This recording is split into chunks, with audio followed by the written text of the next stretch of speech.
கணியத்திற்குரியவர்களே, ஒரு மனிதன் சம்பாதிக்க ஆரம்பித்த உடனேயே முதலில் அவன் செய்யக்கூடிய வேலை என்ன தெரியுமா? ஒரு வீடு கட்டணும். எலிவடை ஆனாலும் தனிவடை வேண்டும் என்பது இன்றைய காலத்தில் உள்ள ஒரு கலாச்சாரம். முன்காலத்தில் தான் கூட்டு குடும்பம், இப்பொழுது அப்படி இல்லை. வெளிநாடு சென்று வந்தான் என்றால் முதல்ல மரம் வாங்கி போடுவான், ரெண்டாவது சென்று வந்தான் என்றால் அது கட்டடத்தை கட்டுவான். மற்ற எல்லாமே பின்னால் தான். வீடு கட்டுறது அவருக்கு முக்கியம். அது மட்டுமல்ல, சாதாரணமாக சென்னை போன்ற பெருநகரங்களுக்கு செல்வதா இருந்தால் 2 நாள் தங்கினாலும் அங்கே ஒரு வீடு, ஒரு ரூம் புக் பண்ணிட்டு தான் போவான் இல்லையா? 2 நாள் தங்கினாலும் அங்கே ஒரு ரூம் புக் பண்ணிட்டு தான் போகணும். ஏன்னா சொந்தக்காரங்க நிறைய இருப்பாங்க, அவங்கள்ட்ட போய் சிரமம் கூடாது. ஆயா போனோமா, புரட்டு எடுத்தோமா, தூங்கி வச்சு வந்தோமா, வேலையா முடிக்க மாட்டோம். அது அவனுடைய மென்டாலிட்டி எப்படின்னா, தனியாக ஒரு வீடு வேணும். கொடைக்கானல், குற்றாலம், ஊட்டி இது மாதிரி இடங்கள்ல பணக்காரங்க தான் என்ன செய்யறாங்கட்டா, அங்கே ஒரு மாடியை கட்டி வச்சிடறாங்க, தனி மாடி. ஏன்னா எல்லாரோட கடந்து நம்ம கஷ்டப்பட முடியாது. நமக்கு ஓவர சீசன் நேரத்தில் பிள்ளைகள்னா இருந்து குளிச்சுட்டு வரணும். அப்போ வசதியான ஒரு அமையும் கொடைக்கானல், ஊட்டி இவைகளெல்லாம் ஒரு வீடை கட்டி போடுறாங்க, நாம் பார்க்குறோம். அது மொத்தத்தில் பார்த்தீங்கன்னா தனி வீடு வேணும் என்பது மனிதனுடைய மென்டாலிட்டி இல்லையா? நம்முடைய சொந்த வீட்டை நம்ம எவ்வளோ நாள் தங்கிட போகிறோம்? ஒரு 100 வருஷம் தங்குவோமா? நம்ம பிள்ளைங்க தங்கிட்டு அனுப்பிட்டு நாம தங்குறது ஒரு வீடை கட்டிட்டு ஒரு 100 வருஷம் தங்குவோமா? அது பெரிய ஆச்சரியம். 100 வருஷத்தோட தங்க முடியாது. ஆனால் அதுக்காண்டி கோடிக்கணக்காக இவ்வளவு பெரிய அளவில் பணத்தை சம்பாதிக்க ஒரு கட்டுறான். தனி வீடு வேண்டும் என்பது மனிதனுடைய மென்டாலிட்டி.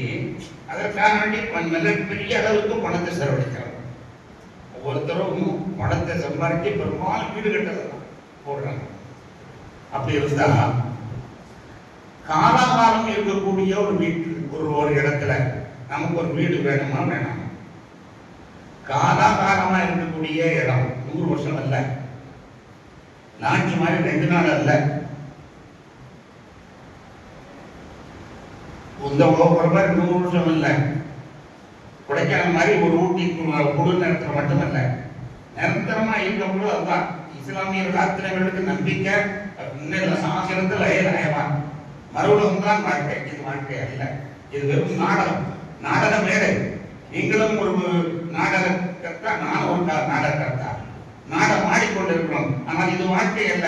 வாழ்க்கை என்பது காலகாலம் வாழக்கூடிய ஒரு காலகாலம் வாழக்கூடிய இடத்துல நம்ம ஒரு வீடு வேணுமா வேணாம்?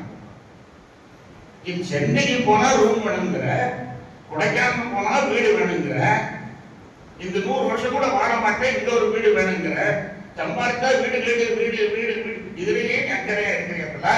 அங்க உனக்கு ஒரு வீடு வேணுமா வேணாம்? அங்க ஒரு வீடு கட்டினா புதுசா இருக்கணும். ஏன்னா இந்த கோடி வருஷம் இருக்க 100 வருஷம் இல்லை, கோடி கோடி கோடி கோடி வருஷம் இருக்கும். அங்க ஒரு வீடு வேணுமா வேண்டாமா? அங்க ஒரு வீடு கட்ட முடியுமா? இங்க இருந்து கொண்டு ஒரு வீடு கட்ட முடியுமா? எந்த இன்ஜினியர் பணத்தை கொடுத்து அங்க கட்ட சொல்றது? நபிகள் நாயகம் ஸல்லல்லாஹு அலைஹி வஸல்லம் புதமாக சொல்வார்கள், மன் பனா லில்லாஹி மஸ்ஜிதன் பனல்லாஹு லஹு பைத்தன் ஃபில் ஜன்னah. எவன் ஒருவன் பூமியிலே ஒரு பள்ளிவாசலை கட்டுகிறானோ அவனுக்கு அல்லாஹ் ஒரு மாளிகை எழுப்புகிறான். கட்டுகிற நேரத்திலேயே மாளிகை எழுப்புறான். அப்ப நமக்கு ஒரு வீடு வேணுமா வேணாமா? அந்த வீடை கட்ட முடியுமானா முடியும். போனா கடுமையான கேள்வி கணக்கு. ஒவ்வொன்றையும் துல்லியமா கேட்கிறோம்ல, பதிவு செய்து வைத்து அதில் எல்லாம் வந்து பதில் சொல்லி முடிப்பது கூட நமக்கு மாறியாயிடும். சில பேர் சொல்லுவாங்க வேர்வையிலே நனைஞ்சு போயிடுவாங்க. அந்த தியாகத்தானுடைய கேள்வி கணக்குல வேர்வையிலே நனைஞ்சு போயிடுவாங்க. அவன் நனைஞ்சு போய் சில பேர் காதுடைய வேர்வையிலே நனைஞ்சு போய் அந்த கேள்விகளுக்கு பதில் சொல்லி ஒண்ணுக்கு பதில் சொல்லி அதிலிருந்து விடுதலை பெறுவதற்குள்ள போதும் போதும் நான் என்ன நினைக்கிறான்,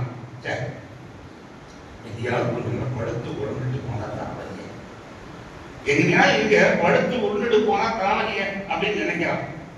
நினைச்சு அப்படி போகும்போது பார்த்தா